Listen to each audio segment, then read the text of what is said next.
দর্শক, এই মুহূর্তে আমি রয়েছি শান্তিনগর। আমি আপনাদেরকে দেখানোর চেষ্টা করছি পুলিশের কঠোর অবস্থান। আজ কিন্তু সাংস্কৃতিক সংগঠনের উদ্যোগে কিন্তু একটি ভারতীয় দূতাবাসের লক্ষ্যে কিন্তু একটি সং মার্চের আয়োজন করেছে।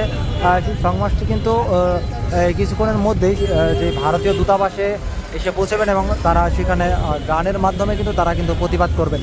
তাদের মূল বিষয় হচ্ছে ভারতে যেই ওয়াকফ বিলটি পাস হয়েছে, সেই ওয়াকফ বিলের বাতিলের লক্ষ্যেই কিন্তু আসলে মূলত এই সংমাসটির ঘোষণা করা হয়েছে। যে সাংস্কৃতিক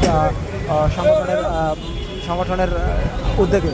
দর্শক, তারা কিন্তু পুলিশের মধ্যে থেকে দেখা যাচ্ছে কিন্তু তারা কিন্তু তাদের যে অপ্রীতিকর যে কোনো ঘটনা রোধের উদ্দেশ্যে কিন্তু তারা যে কাঁটাতার বেড়ায় এবং তারা কিন্তু প্রিজন ভ্যান এবং জলকামান সব কিছু কিন্তু তারা প্রস্তুত করে রেখেছেন, যাতে কোনো ধরনের অপ্রীতিকর ঘটনা না ঘটে। এই সকল ধরনের অপ্রীতিকর ঘটনা এড়ানোর জন্য কিন্তু তারা সকল ধরনের প্রস্তুতি নিয়ে রেখেছেন এই শান্তিনগর মোড়ে, যাতে যারা যেই সং মার্চের আয়োজন করছে তারা যেন তাদের শান্তিপূর্ণভাবে তাদের যে সং মার্চ সেটি কিন্তু তারা যাতে পালন করে দিতে পারেন এবং কোনো ধরনের যাতে বিশৃঙ্খলা না ঘটে, সেই লক্ষ্যেই কিন্তু আজকের এই পুলিশের পক্ষ থেকেও কিন্তু কঠোরভাবে তারা অবস্থান নিয়েছেন এই শান্তিনগর মোড়ে।